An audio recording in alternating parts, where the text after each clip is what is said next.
교량의 인도 부분이 뚝 끊긴 채 아래로 힘없이 주저앉았습니다. 마치 칼로 잘라낸 듯한 단면으로는 철골 구조물이 훤히 드러나 보입니다. 경기도 성남시 분당구의 탄천을 가로지르는 이 정자교가 갑자기 무너져 내린 건 오전 9시 40분쯤입니다.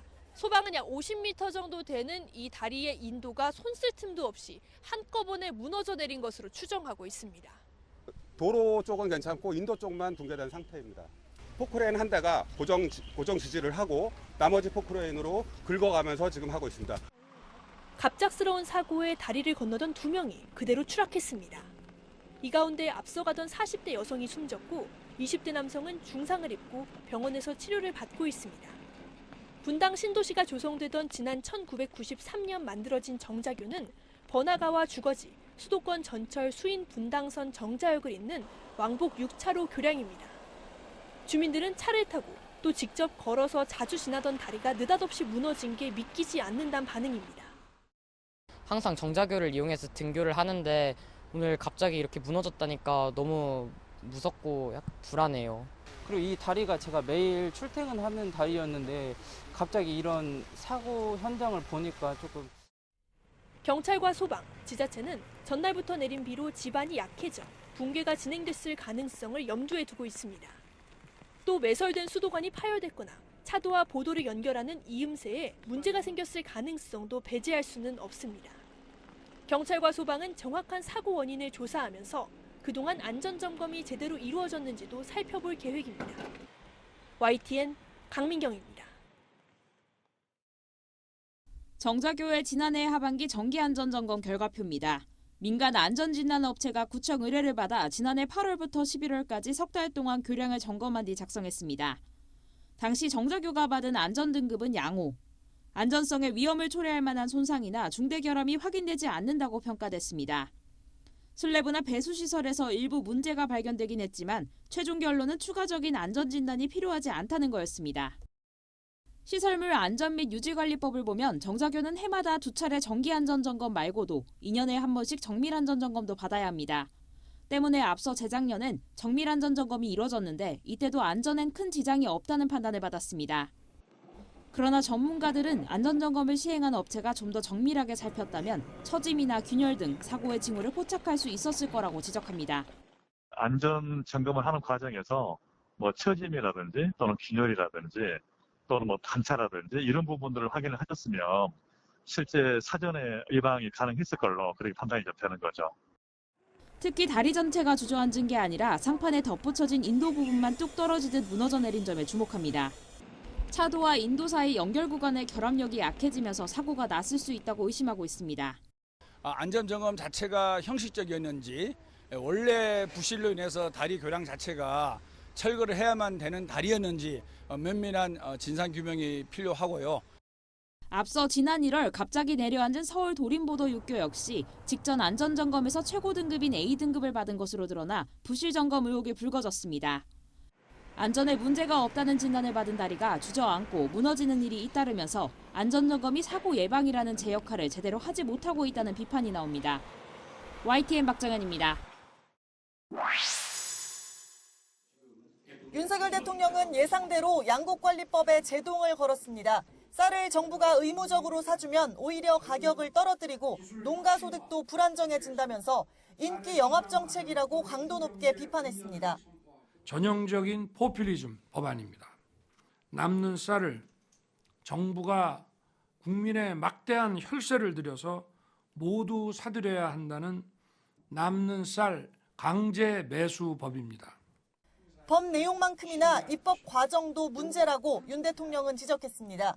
정부가 부작용을 수차례 말했는데도 받아들여지지 않았고 40개 농업인 단체는 개정안의 전면 재논의를 요구한다고 비판했습니다. 제대로 된 토론 없이 국회에서 일방적으로 통과시켜 매우 유감스럽게 생각합니다. 모두 발언의 절반인 2분 40초 조목조목 반대 이유를 설명한 이 발언 이후 양곡법 제2요구안은 물 흐르듯 심의 의결됐고 윤 대통령도 곧장 이를 제가했습니다. 윤석열 정부 1호 거부권입니다. 양곡법은 국회 재표결에 붙여지는데 과반 출석에 출석 의원 3분의 2 이상 찬성해야 의결되는 만큼 개정안은 폐기 수순을 밟을 것으로 보입니다. 입법부에 대한 행정부의 이 같은 견제는 헌법에 명시된 대통령 고유 권한이지만 전국 경색은 불가피합니다. 하지만 대통령실은 지난 2019년 민주당 의원이 쌀 의무 매입을 명하는 비슷한 법안을 발의했는데 왜 국회 소위조차 통과하지 못했고 왜 당시 문재인 청와대는 반대했는지 거기에 시사점이 있다고 강조했습니다. 법안이 목적이 아닌 거부권을 유도해 대통령에게 독불장군 이미지를 씌우려는 전략이라고 보는 겁니다. 대통령실은 의회 민주주의에서 대화와 타협은 존중받아야 할 가치라고 언급했습니다. 방송법과 노란봉투법 등 민주당이 강행 처리를 예고한 쟁점 법안도 견제하겠다는 뜻을 시사한 것으로 풀이됩니다. YTN 조은지입니다. 윤석열 대통령이 양국관리법 개정안을 거부한 당일 열린 대정부 질문에서 여야는 치열한 공방을 벌였습니다. 국민의힘은 이 법으로 농업 경쟁력이 후퇴해 국가 재정에 큰 부담이 됐을 거라며 윤 대통령의 결정에 힘을 실었습니다. 지난 문재인 정권을 통해서 우리는 착한 정부가 지향하는 잘못된 선의가 얼마나 국가의 미래를 어지럽힐 수 있는지를 철저하게 경험했습니다. 반면 더불어민주당은 윤 대통령이 절박한 농심을 짓밟았고 쌀값 정상화에 대한 포기를 선언했다고 맹비난했습니다. 남아도는 쌀은 사전에 타작물로 전환할 수 있도록 과잉 생산이 되지 않도록 하는 것이 더 현명한 정책이라고 생각하는데 인정하십니까? 저는 그 질문이 잘못됐다고 생각합니다. 용산 대통령실 앞에서 규탄 대회를 연 민주당은 현실적으로 통과가 쉽지 않은 상황에서도 개정안을 다시 표결하도록 해 재차 여론전에 나서겠다는 입장입니다. 만병통치약인 양, 도깨비 방망이인 양 마구 휘두르는 것은 결국은 헌법 정신에 칼날을 들이대는 것과 똑같습니다. 계속 입법 과정을 밟아 나갈 것입니다. 국민의힘은 추후 협상의 여지를 남겼지만 의무 매입 조항이 있는 한 동의할 수 없다고 기존 입장을 재확인했습니다. 우리가 압도적 일당인데 감히 제2요구권을 행사해 한번 해보자 이래서는 저는 안 된다고 봅니다. 오기로 할 일은 아니라고 생각을 합니다. 국민의힘은 민주당이 주도하는 다른 쟁점 법안들이 본회의를 통과하더라도 재차 대통령의 거부권 행사를 요청하겠다는 방침입니다. 민주당 역시 원내 1당으로서의 입법권 행사를 명분으로 강행 의지를 분명히 하고 있어서 악순환은 계속될 가능성이 큽니다. YTN 김승환입니다. 남는 쌀을 정부가 의무적으로 사들이게 하는 양국관리법 개정안이 대통령의 제2요구에 따라 다시 국회 본회의 표결을 거칠 가능성이 커졌습니다. 보통 법안은 제적의원의 과반 출석에 과반 찬성이면 가결이지만 대통령 거부디 다시 의결할 땐 3분의 2 이상 찬성으로 가결 기준이 높아집니다. 현실적으로 200석은 필요하다는 계산이 나오는데 115석 국민의힘이 망국적 포퓰리즘이라며 반대하는 만큼 만약 국회의장이 제2에 붙여도 양국관리법은 결국 폐기 수순을 밟을 것이란 관측이 많습니다. 미래 농업 발전의 발목을 잡는 악법 중에 악법임이 분명합니다. 민주당의 어떠한 포퓰리즘도 대한민국의 미래를 위해 막아내겠습니다. 반면 민주당은 윤 대통령의 거부권 행사는 식량 주권 포기 선언이라며 오는 13일 본회의 재투표를 요구하겠다고 밝혔습니다. 농민 생존권과 식량 안보 등 여론전을 이어가며 압박 수위를 더욱 높여가는 동시에 농촌 지역구를 든 여당 의원들의 혹시 모를 반란표도 기대하는 것으로 보입니다. 국민의힘 농해수위와 농촌 지역구 의원님들 정령 동의하십니까? 농민의 손을 잡고 쌀값 정상화를 위해 최선을 다하겠습니다. 만약 야당 바람대로 본회의 재투표를 통과하면 양국관리법 개정안은 법률로 확정되고 윤 대통령 역시 이를 공포해야 하지만 현실화할지는 미지수입니다. 방송법이나 간호법 등 민주당이 다수 의석으로 본회의에 직회부한 다른 법안들 역시 이번 양국관리법의 전철을 밟을 가능성이 큰 만큼 여야의 기싸움은 그 어느 때보다 치열할 전망입니다. YTN 권남기입니다.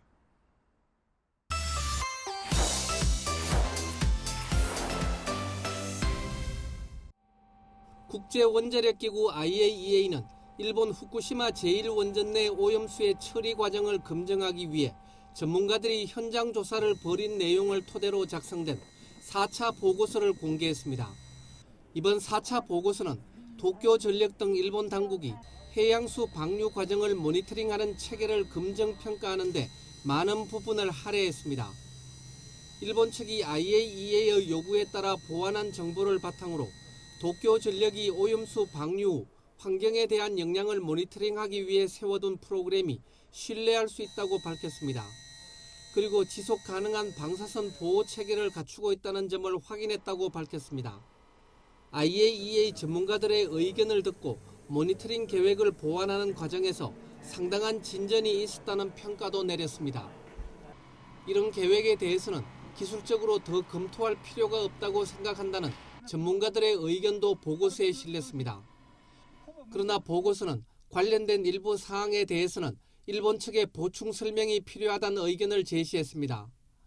방류 후의 방사성 물질의 영향을 따져보는 계획 가운데 해안 3km 근해에서 잡힌 물고기 섭취량을 제외한 데 대한 더 개선된 설명이 요구된다고 지적했습니다. 또 생물체 내 유기결합 3중 수소 형성 과정의 불확실성에 대해 명확한 설명이 필요하다고 밝혔습니다. 그리고 환경영향 시뮬레이션 영역의 경계에 있는 해수에서 요오드, 탄소 등 잔류 핵종의 농도 추정치 등도 요구했습니다. 보고서는 이 같은 보충 설명 요구가 도쿄전력이 IAEA의 국제안전표준을 준수하는지 여부를 가리는데 영향을 줄 것이 아니며 전문가들이 도쿄전력이 세운 계획을 더 잘 이해하기 위한 것이라고 설명했습니다. IAEA는 일본이 올해 안에 방류를 개시하기 전까지 최종 보고서를 발표하겠다는 계획입니다. YTN 김원배입니다. 후쿠시마 제1원전 오염수를 바다에 흘려보내기로 한 일본. 일본은 오염수의 방사성 물질을 기준치보다 낮게 희석하는 만큼 안전에 문제가 없다며 주변국 설득에 공을 들이고 있습니다. 日本の取り組みにつきましては透明性の高い形で情報発信されているものというふうに認識をしております. 우리나라를 상대로는 후쿠시마산 수산물을 수입하라는 압박도 이어오고 있습니다. 특히 윤석열 대통령이 후쿠시마 오염수 방류에 한국 국민의 이해를 구하겠다고 발언했다는 등 한일 정상회담 이후 일본 정부 관계자를 인용한 언론 플레이를 연일 일삼고 있습니다. 하지만 정작 일본 국민의 반응은 이런 주장을 무색하게 하고 있습니다. 일본 원자력 문화재단이 일본 시민 1,200명을 조사했는데 절반 이상이 오염수 방류가 국민의 이해를 얻지 못하고 있다고 답했습니다. 특히 주변국의 이해를 얻을 때까지 방류하면 안 된다는 응답은 27.4%로 얻지 못해도 해야 한다보다 3배 가까이 많았습니다. 오염수 해양 방류에 따른 후쿠시마산 농림수산물에 대한 불신도 컸습니다. 오염수 방류 이후 농림수산물 구입을 망설일 것인가에 대한 질문에는 34.5%가 그렇다고 답해 그렇지 않다는 응답을 웃돌았습니다.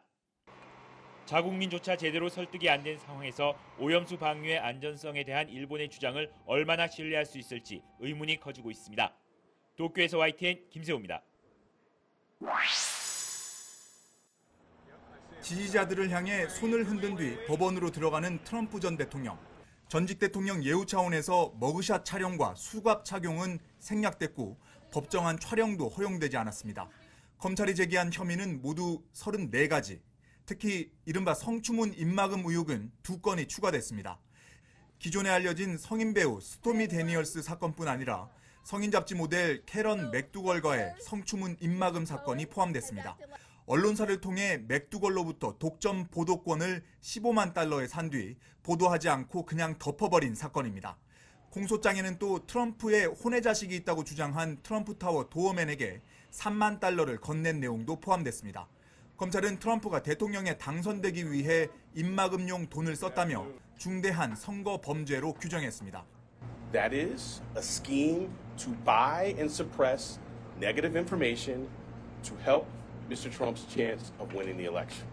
트럼프 전 대통령 측은 검찰의 기소가 정치 탄압이라며 혐의를 전면 부정했습니다.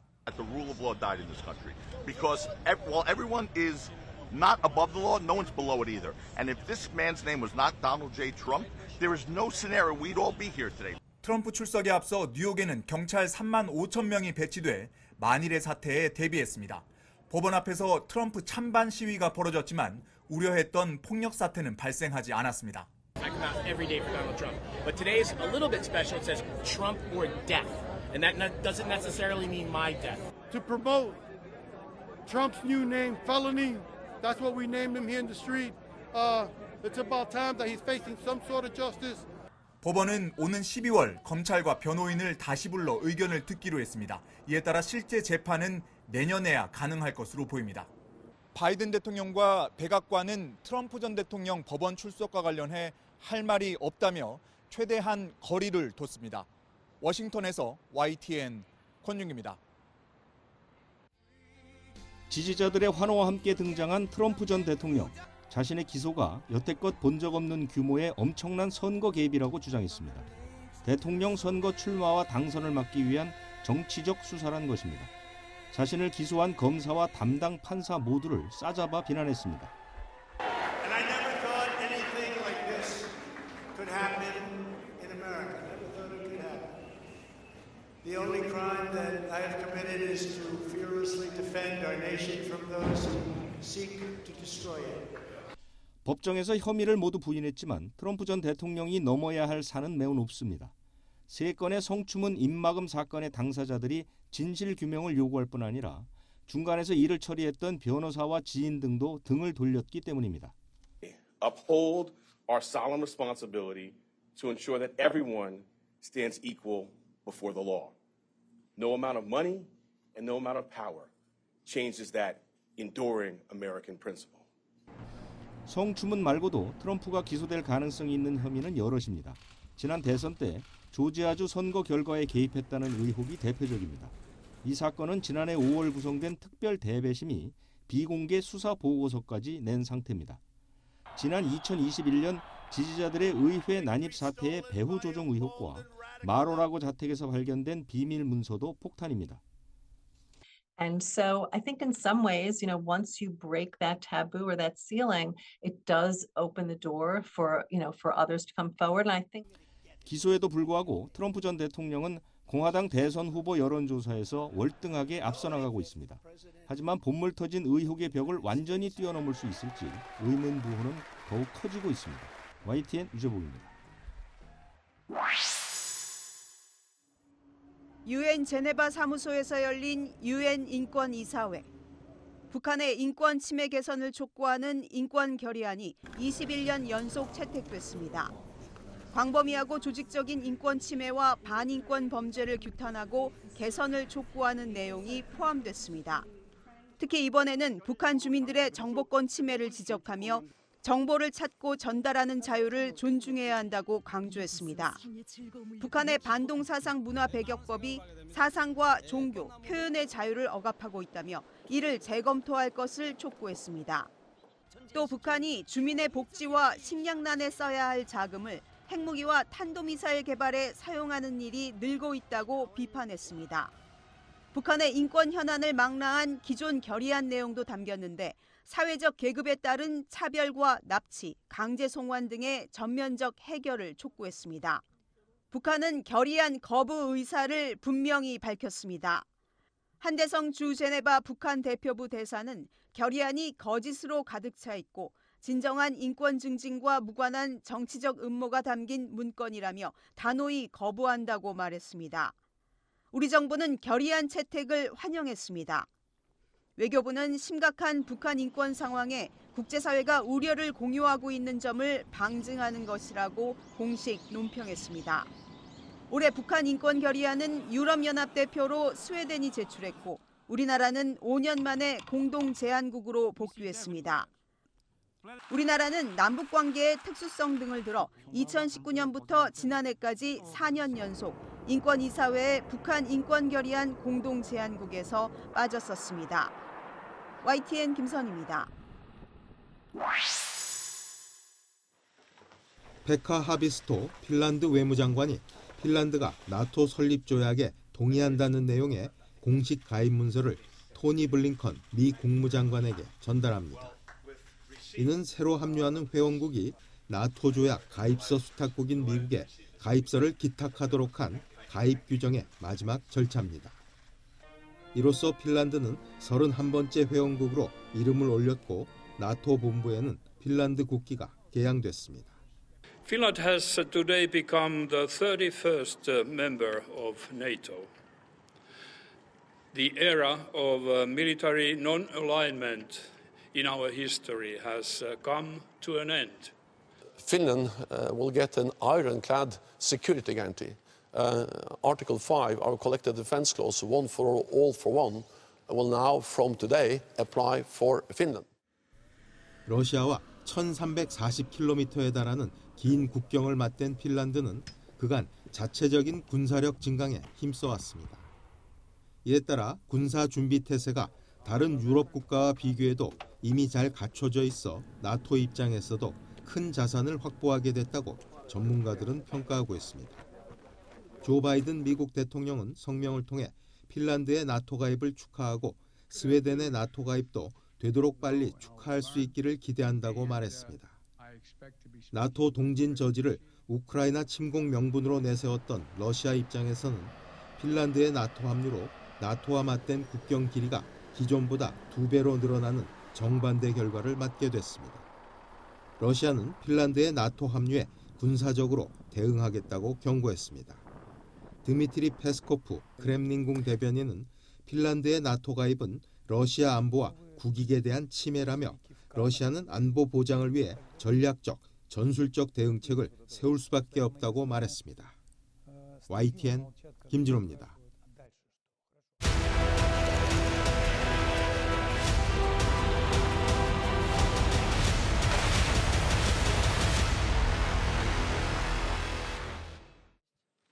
폴란드가 전쟁 이후 처음으로 자국을 공식 방문한 젤렌스키 우크라이나 대통령에게 강력한 군사 지원 패키지를 선물했습니다. 미국 등 서방이 여전히 주저하는 전투기입니다. 4 MiGi były 29 z naszych zasobów, które pozostawały jeszcze w naszych zasobach, zostały w ciągu ostatnich miesięcy już przekazane do dyspozycji sił zbrojnych Ukrainy. 폴란드는 이 밖에도 미그 29기 6대를 추가로 전달 준비 중이고 한국과 미국에서 대체 전력이 도착하면 나머지 미그 29기 28대도 우크라이나에 전부 지원할 수 있다고 밝혔습니다. 젤렌스키 대통령은 군사 지원에 감사를 표하면서 러시아에 결코 굴복하지 않겠다고 화답했습니다. яким ми посилимо наших бійців і будемо захищати їх життя, бо вони ризикують своїм життям заради, я впевнений, ви це розумієте, заради не тільки життя українців, а заради майбутнього життя ваших дітей, дітей Європи. 폴란드는 현재 수용 중인 우크라이나 난민도 158만 명에 이를 정도로 우크라이나의 강력한 우방국입니다. 이런 가운데 푸틴 대통령은 우크라이나 전쟁의 책임을 또다시 미국과 서방에 전가했습니다. 이번에 새로 부임한 미국과 유럽연합 등의 주 러시아 대사로부터 신임장을 받는 자리였습니다. О том, что использование Соединенными Штатами Америки в своей внешней политике таких инструментов, как поддержка так называемых цветных революций, поддержка в этой связи госпереворота в Киеве в 2014 году. 이 같은 발언은 2014년 우크라이나에서 친러시아 정권을 축출한 유로마이단 혁명으로 이번 전쟁이 시작됐고 이는 러시아를 붕괴시키려는 서방의 계획이라는 기존 주장을 되풀이한 것입니다. YTN 이상순입니다. 옌스 스톨텐베르그 나토 사무총장은 외교장관 회의 폐막 직후 가진 기자회견에서 중국을 겨냥했습니다. 중국에 대한 러시아의 의존도가 갈수록 높아지고 있으며 우크라이나 침공으로 제재를 받는 러시아의 경제를 중국이 지탱하고 있다고 비판했습니다. 러시아로서는 중국과의 교역이 그 어느 때보다 중요해졌다고 지적했습니다. 그는 중국이 러시아에 살상무기를 제공한다면 심각한 결과를 맞을 것이라는데 나토 회원국이 모두 동의했다고 강조했습니다. 살상무기 제공은 확인되지 않았지만 나토가 예의주시하고 있다고 덧붙였습니다. Any provision of lethal aid to Russia from China will be a big mistake, with profound consequences. So far, we have not been able to confirm any provision of lethal aid. 중국과 러시아의 최근 정상회담도 공격했습니다. 해외에 핵무기를 배치해선 안 된다는 내용의 공동 성명이 발표된 지 며칠 만에 러시아가 벨라루스에 전술핵 배치를 발표했다고 비판했습니다. 실제 배치 징후는 아직 안 보인다면서도 러시아를 주시해야 한다고 말했습니다. 나토 사무총장은 한국, 일본, 호주, 뉴질랜드 4개국이 참석한 회의에서도 중러 간 밀착 문제를 논의했다고 전했습니다. 우크라이나 무기 지원과 관련해 한약 대량 생산국인 한국의 간접 지원을 지지한다는 입장도 밝혔습니다.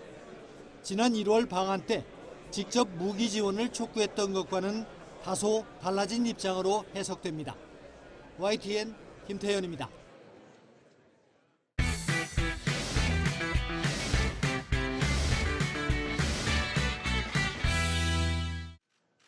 지난해 나라 살림 상황을 보여주는 관리재정 수지는 117조 원의 적자를 기록했습니다. 코로나19 사태 첫 해인 2020년의 112조 원을 넘어선 역대 최대 규모 적자입니다. 지난해 국세 수입이 52조 원 더 거쳤는데도 지출이 늘며 나라 살림살이는 오히려 악화된 겁니다. 특히 중앙정부와 지방정부의 채무를 합친 국가채무는 1,067조 7천억 원으로 사상 처음으로 1,000조 원을 넘었습니다. GDP 대비 국가채무 비율도 49.6%로 역대 최대치입니다. 문재인 정부가 출범한 2017년 660조 원에 불과하던 나라빚은 2020년 846조, 2021년 970조를 넘으며 5년 만에 310조 원이나 급증했습니다. 지난해에도 국가채무는 97조 원 늘었습니다. 지난해 1인당 국가채무는 2,068만 원으로 처음으로 2천만 원을 돌파했습니다. 재정 적자가 늘어나고 국가 부채가 증가하면은 재정 건전성이 악화되면서 국가의 대외 신인도가 낮아져가지고 이것이 이제 자본 유출을 불러오고 외환 위기를 초래할 수 있는 그런 문제점이 있고요. 나라빚이 눈덩이처럼 커지는 가운데 올해 2월까지 국세 수입은 1년 전보다 15조 7천억 줄면서 4년 만에 세수 결손 우려마저 나오고 있습니다. 정부는 재정 건전성 악화를 막기 위해 재정 준칙을 법제화하고 부분별한 현금 지원 사업 등 재정 누수를 철저히 차단하겠다고 밝혔습니다. 전문가들은 불필요한 재정 지출을 줄이고 수출과 내수 증진을 통해 경제 성장률을 높여 세수를 확보해야 한다고 권고합니다. YTN 오인성입니다. 서울 대치동 학원 골목. 차에서 내린 뒤 골목 이곳저곳을 돌아다니는 두 여성이 보입니다. 앞서가는 여성의 양손에 연두색 상자 2개가 들려 있습니다. 손 안에 들었던 건 메가 ADHD라는 이름의 음료로 유명 제약회사 이름까지 적혀 있습니다. 40대 여성 A씨 등 4명이 집중력 강화에 도움이 된다는 설명과 함께 학생들에게 이 음료를 나눠줬습니다. 그런데 잠시 뒤 음료를 마셨던 학생들의 부모들은 전화 한 통을 받습니다. 자녀가 마약을 복용했고 이 사실을 알리겠다며 협박하는 전화였습니다. 경찰에 접수된 학부모 신고만 6건, 이 일당은 2명씩 2개조로 짝지어 서울 대치역과 강남구청역 인근 학원가에서 학생들에게 마약 음료를 나눠준 것으로 드러났습니다. 또 구매 의향을 조사하겠다며 받아낸 연락처로 피해 학생의 부모에게 전화해 투약 사실을 알리겠다며 협박까지 했습니다. 음료를 마신 학생들을 상대로 한 간이시약 검사에서 실제 필로폰 양성 반응이 나오기도 했습니다. 경찰은 피의자 1명을 집에서 붙잡았고 이후 나머지 1명이 자수했습니다. 학부모들은 불안할 수밖에 없습니다. 낯선 사람이 보통 말 걸지 말라든지 아니면 뭘 주더라도 피하라고 얘기는 하지만 홍보용이라고 하면서 하게 되고 그러면 아이들이 쉽게 낚일 수도 있겠다. 네, 이 건물에도 저희 아이 둘이 다니고 있거든요. 진짜 친구랑 같이 걸어가다가 충분히 그 권하는 음료를 마실 수 있었을 거라고 생각하니까 너무 아찔했고요. 경찰은 불특정 다수의 학생들을 상대로 한 이른바 묻지마 마약 음료 사건을 벌인 경위를 집중 조사하고 있습니다. YTN 김태원입니다. 검거된 일당이 범행을 벌인 건 학교를 마친 학생들이 대치동 학원가로 몰려드는 오후 6시쯤이었습니다. 인파가 많은 공개적인 장소에서 오가는 학생들을 붙잡고 무작위로 마약 성분이 담긴 음료를 권했습니다. 불특정 다수에게 마약을 사실상 뿌린 셈인데 이후 추가 범행까지 있습니다. 마약 음료를 마시게 하는 데서 그치지 않고 해당 학생에게 부모 연락처까지 받아두며 추가 행동을 준비했습니다. 실제 이들은 부모에게 연락해 자녀가 마약을 했고 이 사실이 알려지면 좋을 게 없지 않겠느냐며 협박했습니다. 협박하며 구체적으로 돈을 요구한 건 경찰에 접수된 6건 가운데 1건입니다. 나머지는 협조하라는 다소 추상적인 요구만 한 것으로 알려졌는데 얻으려던 게 뭐였는지 의문이 커지고 있습니다. 범행의 배후가 있을 가능성도 제기됐습니다. 가장 처음 붙잡힌 40대 여성이 경찰 조사에서 광고글을 보고 아르바이트를 한 것일 뿐 마약 성분이 든 음료인지 몰랐다는 취지로 진술했기 때문입니다. 이 주장이 사실이라면 마약 성분이 든 음료를 제조하고 범행을 계획한 이들은 따로 있을 수 있다는 분석이 가능합니다. 반대로 이런 진술이 단순 혐의를 부인하는 차원일 수도 있는 만큼 경찰은 해당 여성 진술의 진위를 확인하고 있습니다. YTN 송재인입니다. 대통령 공약 사항이었던 우주항공청 신설. 나사를 모델로 한 우주항공청을 설립해서 정책적으로 뒷받침할 것입니다. 우주항공청 설립을 위한 특별법이 4일 국무회의에서 의결돼 이제 국회 통과만 남았습니다. 법안의 골자는 우주항공청을 과학기술정보통신부 산하 외청으로 두고 청장은 차관급 대우를 하며 전문 인력 영입을 위해 연봉 상한을 없앤다는 겁니다. 과기정통부는 앞서 지난달 21일 우주항공청 설립 관련 설문조사 결과 국민의 79%가 설립에 찬성한다며 연내 개청 목표를 재차 확인했습니다. 최고의 인재 확보와 창의적 연구 환경을 조성하기 위한 제도와 장치들을 우주항공청 설치 및 운영에 관한 특별법과 하위 법령에 정교하게 마련하도록 하겠습니다. 하지만 국무회의 의결 하루 뒤 야당은 우주전략본부 신설을 골자로 하는 대체 법안을 발의했습니다. 국방부와 산업통상자원부 등 여러 부처를 총괄 조정하기 위해선 총리가 아닌 대통령을 위원장으로 하는 국가우주위원회 산하에 우주전략본부를 신설하고 본부장의 장관급 대우를 하자는 겁니다. 정책 조정 역량은 불분명하고 기능과 역할은 모호하고 항공 분야와의 관계도 논란인데 정부는 하위 법령에서 정리하겠다는 말만 앵무새같이 반복하고 있습니다. 정부는 우주항공청의 위치를 경남 사천으로 지정했는데 대전 지역 과학계를 중심으로 그동안 반발이 거셌습니다. 당정은 우주항공청 특별법의 조속한 국회 처리를 기대하고 있지만 첫 단계부터 진통이 만만치 않은 모양새입니다. YTN 사이언스 이성규입니다.